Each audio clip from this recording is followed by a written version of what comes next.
Let's watch a bad movie. The Bad Nun, not to be confused with The Nun. Coincidence? I think not! Starts with this home video, which I do not like for two reasons. One, it portrays child abuse. And two, they don't drop the beats.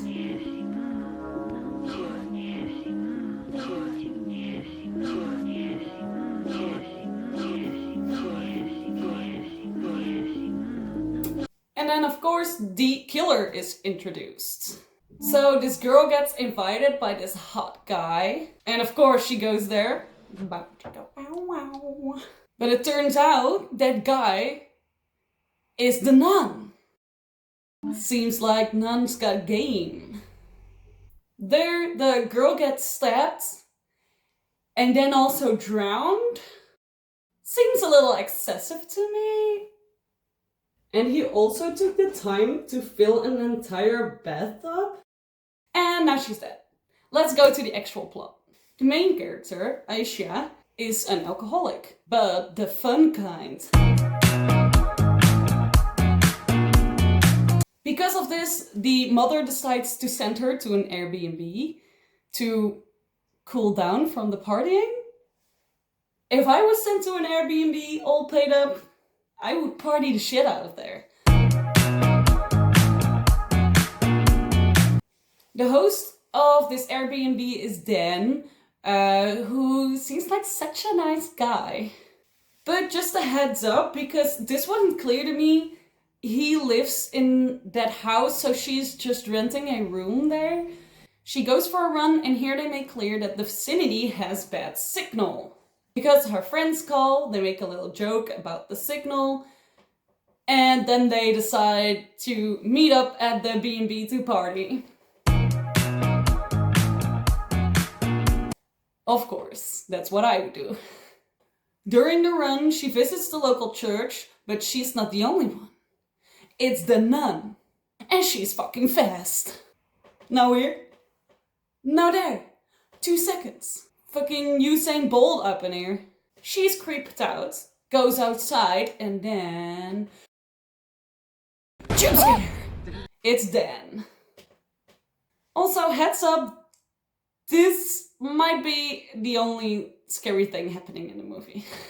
They have a chat, and besides telling her that the B&B used to be a nunnery, he also asks her to watch his daughter. Why is this always a thing with horror movies? Throwback to Caveat, am I right? The daughter will be in a room and won't be bothering Aisha, and she won't be seeing her. Okay. That evening, before Dan goes away, a new character is introduced. There's a French woman is also visiting the B&B, but then the building next to it, we get to watch her pee. Yeah. But she soon goes away. That evening, Dan goes away. Aisha is cooking, and the first horror cliche, or well, one of the many horror cliche happens. Aisha walks out with her music on, and in the meantime, the French lady gets fucking murdered in the garden. So the French lady is dying, and Aisha's all like, "Help me!"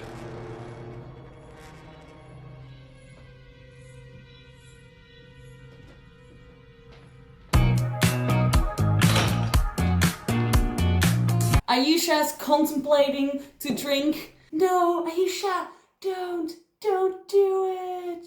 Don't drink, no. But bam! Knock at the door. Guess who? It's the nun. Knock knock. Who's there? None of your business.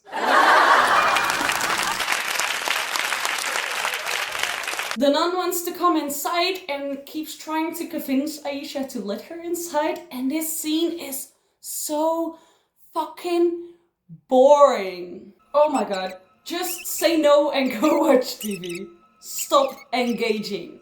Afterwards, Dan calls and Aisha tells him about the nun trying to get in and bothering her. And he just tells her, oh, if she keeps bothering you, just tell her that I'll call the police if she wouldn't stop.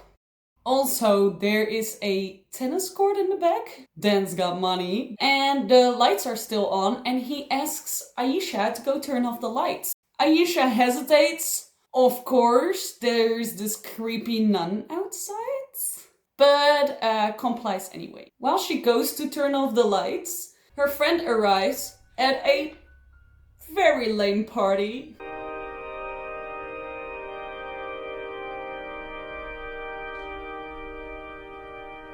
Aisha?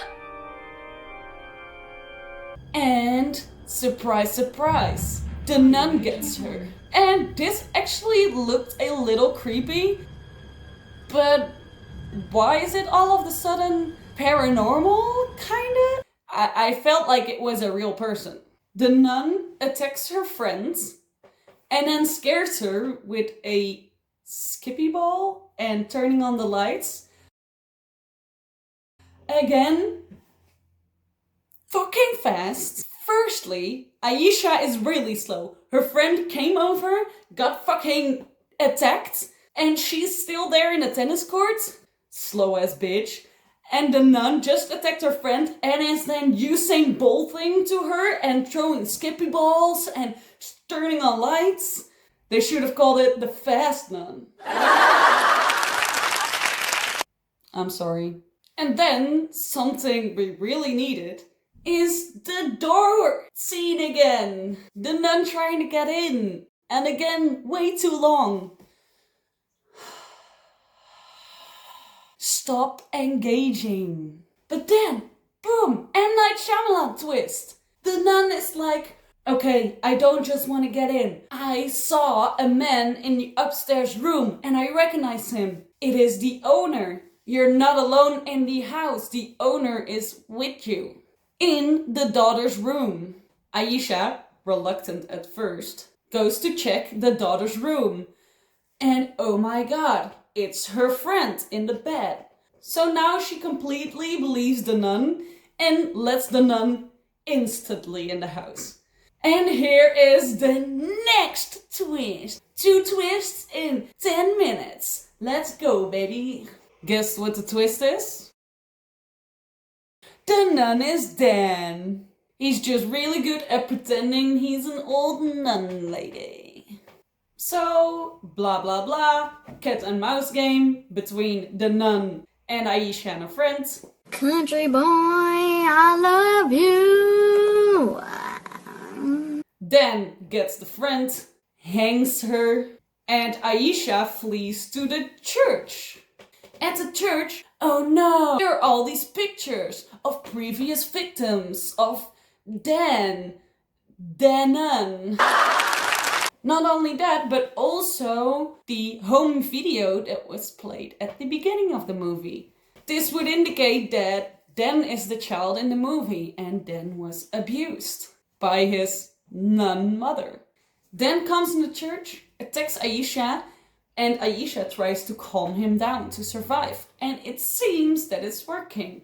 But she touches his face the same way his mother did in the video, and bam, he snaps back and he stabs her. But although injured, she managed to escape, lock him in the church, and call the police. She made it.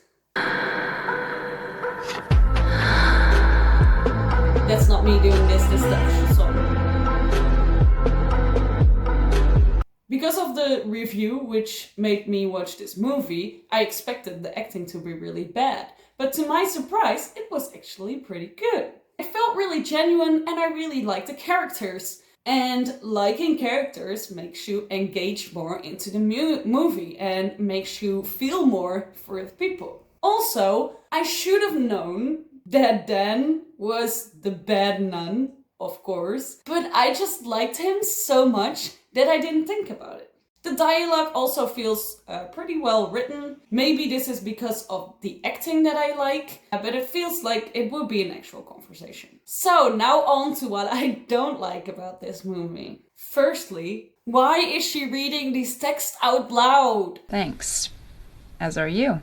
A drink, huh? It really feels like at first they decided not to put the text on screen, so she had to read it out loud for the viewer to know what was being said. And then afterwards they did decide to put the text on screen because, girl, we know what you're writing. You don't have to say it out loud. Secondly, the scenes go on for way too long. The door scene? Oh my god, it was so long. It just made me frustrated. I kept looking at my phone, but not only that scene. Also, the scene at the beginning, the intro of the killer. So long. Also, the cat and mouse game scene where the nun, Dan, is following her and her friends. Way too long. I know that you want to get a certain amount of time into a movie to make it seem professional, but this is not helping. So... Thirdly, not only are these scenes way too long, they're also so unbelievable. The doorway scene. Okay, some people are really patient. I get it, but I would have told them to fuck off a long time ago. You're alone in the house, aren't you? Look, I have to go now, okay? So is there anything else I can help you with? Alone in the house. Miles away from anybody else. So can I help you with anything else? Especially when she gets aggressive. Because she is made up. So don't you dare lie to me. So can I help you with anything else? Call the police. Also, the cat and mouse scene. I laughed out loud at a few parts. Firstly, that girl's extensions, you can see them anywhere. They're so obnoxious. And how can Dan not see them? Look at this, her head is peeking out. Everyone recognizes them. I saw them at the bed. I knew exactly that that was not his daughter. That's that friend because of her extensions. She is shuffling around like the kitchen island and he is not hearing anything. That's another thing about this. He's deaf. So he might be really fast. But he can't hear shit. They're around the corner like... And he's not hearing anything. He's like walking up the stairs really quietly and you can even hear his footsteps on the stairs, but you can't hear them being scared shitless, breathing like a fucking rhinoceros. Do rhinoceroses breathe loud? I don't know, it's the only thing I could think about. The friend definitely wants to die. Look at this scene where he hangs her. Just take it off. Just take it off and leave. Then fourthly, the volume management of the sound is not good. It's not good. So the music is really loud and the dialogue not. And then also all of the sudden, this scene is really loud. Bitch, it's that I'm not living at home anymore, cause my parents would think I was watching porn. For an amateuristic film, I think the quality is pretty good. The filming is really nice, the acting is really nice, the dialogue is nice, but the plot is just so cliche and so boring. And I only recommend you watch this movie if you're with friends and can engage with each other during the movie, make a little fun about it. If you want to watch something serious on your own, I wouldn't watch this. But that's why I just explained this plot for you, so you wouldn't have to watch it yourself. So, thank you again for watching Movie Night, and I'll hope you'll be there next time. Bye. Thanks for watching!